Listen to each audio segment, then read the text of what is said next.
Bueno. Y ahora, por favor, Raúl Martínez Urioste.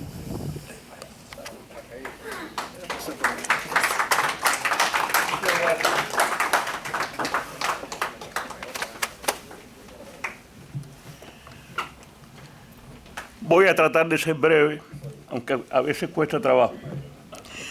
Cuando aquella época yo tenía solamente 19 años, era tan bajito como ahora, nunca había sido soldado, lo más que había sido era Boy Scout. Y aquí en Miami, había llegado en agosto del 60, y cuando empecé a conocer que se estaba organizando una brigada, pues en diciembre del 60 me alisté. Y enero 6, el Día de Reyes, marché hacia Guatemala. Yo pensaba que iba a encontrar una fuerza un poquito mayor de la que teníamos. Aterrizamos en el aeropuerto de Retaluleu y ahí estaban los compañeros de la Fuerza Aérea, etcétera, etcétera, etcétera. Y hubo cierto embullo cuando vi los B-26 y de ahí subimos a la base TRAC, que era donde nos entrenábamos. Resulta ser que ese día, que era el Día de Reyes, el presidente de Guatemala, el señor o doctor Manuel Ilidio Lafuente, nos hizo, o Miguel Ilidio Lafuente, nos hizo el honor de visitar el campamento.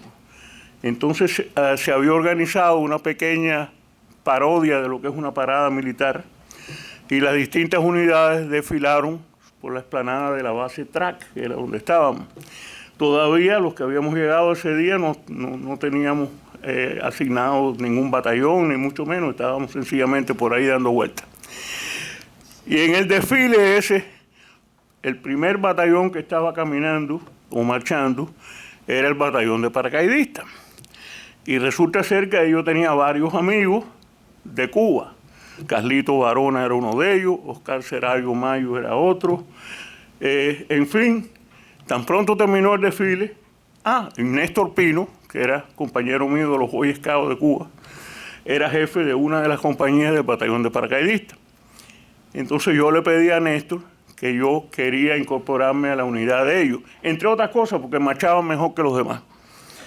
Entonces, Néstor me promete que me va a colar, entre comillas, en el batallón de paracaidistas, y de ahí marchamos directamente a nuestra base, que era una finca que se llamaba La Suiza, que tenía inclusive hasta una pequeña pista de aviación.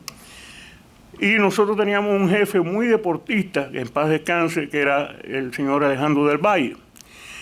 Y yo no sabía que Alejandro del Valle era un individuo extraordinariamente activo y extraordinariamente exigente con su gente. Y cuando llegamos a la base de La Suiza, lo primero que se le ocurre a Alejandro del Valle es un pasodoble corto, por lo menos fueron 45 minutos. Yo no tenía entrenamiento ninguno, tenía más barriga que ahora, que es decir, y casi me desmayo. Si no llega a ser por dos compañeros, el propio Néstor Pino y Armandito Caballero, en paz descanse los dos, que uno se me enganchó por el brazo izquierdo y el otro por el derecho y terminé en hombros de ellos casi. Pero bueno, así empezó mi carrera militar. Entonces, después de un entrenamiento básico, a mí que me gustaba mucho la navegación y la lectura de mapas y esas cosas, Néstor Pino me dice, tu lugar debe ser en la compañía de armas pesadas y trata de hacerte centro director de fuego o observador avanzado de los morteros. Y a mí me encantaba esa idea, porque efectivamente a mí me gustaba mucho la lectura de mapas, etcétera, etcétera. Entonces Raúl Martínez, que no tenía experiencia ninguna en guerra, era observador avanzado de la compañía de morteros de los paracaidistas. Para hacer la historia larga, corta, bueno, el entrenamiento nuestro hacía falta 3 saltos en paracaídas para que pudiera ser considerado un paracaidista entrenado. En el ejército americano eran 5 los que hacían falta. Y yo, imitando a los americanos, me las arreglé para saltar 5 veces en Guatemala. Y marchamos a Cuba. Fuimos a Puerto Cabezas, ahí nos dieron el briefing, cómo iba a ser la cosa. Y a mí me tocó, gracias a Dios, una posición muy bonita, que era ser observador avanzado de los paracaidistas en el puesto de avanzada de la curva, 2 kilómetros al sur de la curva que daba al Central Covadonga. Eso queda en el límite, pudiéramos decir, físico, de la Ciénaga de Zapata a la tierra firme. Entonces el puesto nuestro era, repito, 2 kilómetros más o menos al sur de la curva, donde salía un canalito que los habitantes del lugar le llamaban el Canal de Muñoz. Y entonces ahí nos tiraron una escuadra reforzada, o sea, una escuadra de 9 hombres, más un mortero 81, un cañón sin retroceso de 57 milímetros y ametralladoras calibre 30. Y tuvimos un refuerzo que venía de San Blas, que quedaba 8 kilómetros más atrás, del batallón de armas pesadas, que vino con un cañón sin retroceso de 75 milímetros y una ametralladora pesada calibre 50. Bueno, pues con todo ese equipo estábamos preparados para lo que viniera. Y efectivamente hubo varias tentativas durante la tarde del 17 de abril. Perdón, se me olvidaba lo más importante. Cuando estábamos saltando a eso de las 6 de la mañana, escucho yo en el aire, venía en paracaídas para abajo, una sirena. Entonces pienso yo, caballero, tampoco nos están considerando que nos vienen a buscar con perseguidora. Y era una ambulancia que se dirigía, como ya había ocurrido el desembarco por Playa Girón y ellos tenían heridos, estaban mandando ambulancias de todas partes y la ambulancia iba tocando la sirena. Además está decir que cuando llegamos a tierra, le dimos el alto a la ambulancia, paró la ambulancia, el chofer de la ambulancia era más gusano que nosotros. Enseguida dijo, yo estoy con ustedes, que esto, que lo otro, y traía 2 milicianos atrás que estaban armados, y para sorpresa nuestra, los milicianos rápidamente se entregaron, y todo terminó en paz. Y el resto del día fue relativamente tranquilo. Vino la gente de armas pesadas con su cañón de 75 milímetros sin retroceso y una ametralladora calibre 50, que esa noche fueron esos dos armamentos imprescindibles para lo que pasó ahí. Por la noche, como estábamos un poquito cansados, yo pedí permiso al jefe nuestro que se llamaba Juan Quintana, en paz descanse. Le dije, Juan, yo estuve de guardia en el campamento y todos los eventos del día de hoy, ¿usted le importa si puedo descansar un poco? Y dice, sí, tírate ahí, junto con la gente de la 30, de la ametralladora 30, y descansa un rato. Descansa un rato. A eso de las 10 de la noche, alguien me ala por el pantalón y muy cariñosamente me dice, gordito, despiértate que ahí viene Rusia. Vaya, y era que las esteras de los tanques enemigos que venían para arriba de nosotros sonaban bastante.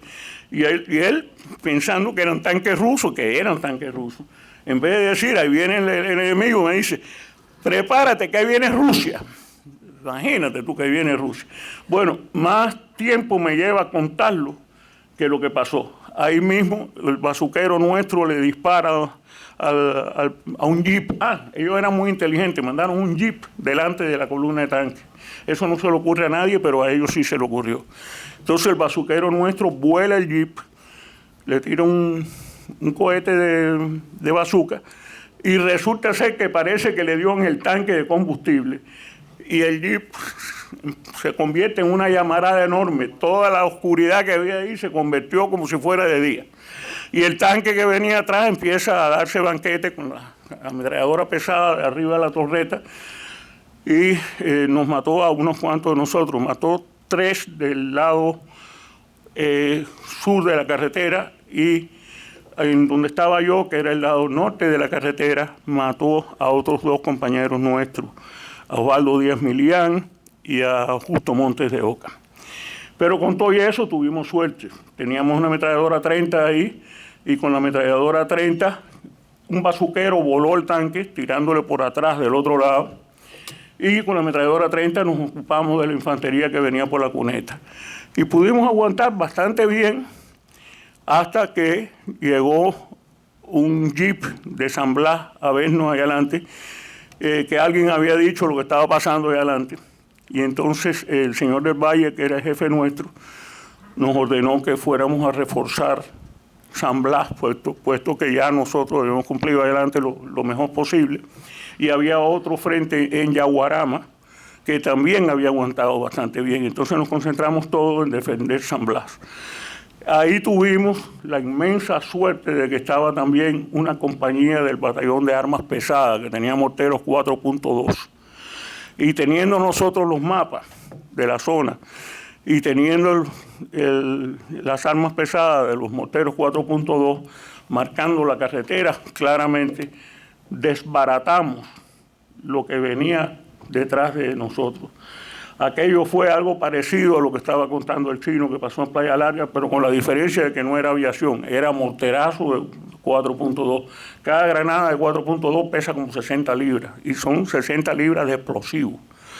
Y de verdad que le hicimos un daño bárbaro, porque en todo el 18 de abril, que fue cuando empezó a funcionar las armas pesadas, pudimos aguantar al batallón 339, creo que era, que venía por ahí, que tuvo inmensas bajas.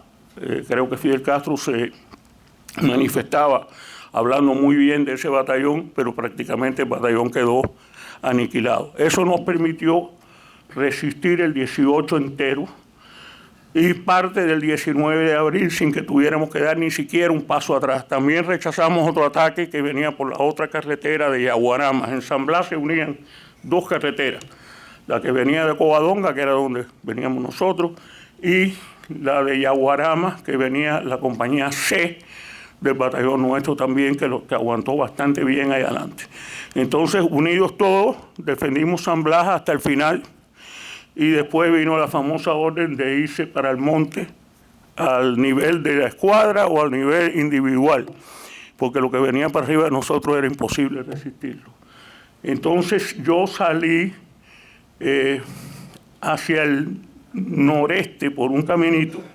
Conmigo iba una persona mayor cuyo nombre, francamente, ya la memoria me está fallando, se me olvida. Y estábamos tratando de llegar al río Anábana, que estaba bastante más al norte de eso. El río Anábana yo lo conocía, que es el río que divide la antigua provincia de Las Villas de la provincia de Matanzas. Y yo sabía que si yo llegaba al río Anábana, podíamos caminar hacia el noreste y íbamos a ir a dar al sur de Cascajal, una zona que yo conocía muy bien porque mi papá tenía una finca por ahí. Pero la cosa no funcionó bien. Cogimos el caminito y el plan era caminar de noche, descansar de día para que no nos descubrieran. Y efectivamente esa noche caminamos bastante, pero al amanecer vino lo inesperado. Y eso es lo malo de estar demasiado bien entrenado. Vemos que por el caminito que nosotros habíamos trillado la noche anterior, iba una escuadra o dos de milicianos haciendo un ruido tremendo, las cantimploras y las cosas que llevaban arriba. No lucía que era una patrulla, sino lucía que eran gente que estaban en fuga. Entonces dijimos, aquí se cambiaron los papeles, ellos son los que están oyendo ahora. También ocurrió otra cosa, que esa noche oímos unos cuantos cañonazos. Yo no sé si eran los destroyers que estaban en el horizonte, que lo habíamos visto por la tarde, no sé si eran los tanques de ellos haciendo fuego de registro, no tengo la menor idea de dónde salían los cañonazos. Pero los cañonazos nos hicieron pensar que se habían cambiado los papeles, o sea, que los que estaban huyendo eran ellos y que había habido otro desembarco o algo así. Y decidimos pegarnos a la carretera otra vez, o sea, dar marcha atrás de lo que habíamos avanzado y ver lo que estaba pasando. Y resulta ser que cuando nos pegamos a la carretera lo que veíamos eran camiones y camiones de milicianos con los fusiles en alto, venceremos, y toda la gritería esa. Entonces rápidamente nos dimos cuenta que estábamos equivocados y otra vez para el monte. Pero la patrulla esa que estaba tan desorganizada y haciendo muchísimo ruido, venía de vuelta. Y entonces ahí es donde tuvimos un pequeño fuego, gracias a Dios, que Dios sabe mucho. Ellos no nos daban a nosotros los balazos de ellos porque había mucha matojo y no podían apuntar bien o no llegaban las balas de ellos. Y nosotros, yo tenía un M3 y el otro compañero mío tenía un Garand, también disparamos y tampoco le dimos a ellos en una palabra, que ellos no estaban bravos tampoco, ni mucho menos. Entonces, en eso el señor que estaba conmigo, cuyo nombre se me escapa, me salvó la vida porque yo estaba del lado opuesto de patria o muerte. Yo quería morir peleando. Y él le dice al enemigo, no le tiren que es un muchacho. Claro, él era un hombre de 40 y pico de años y yo era un muchacho de 20 o de 19.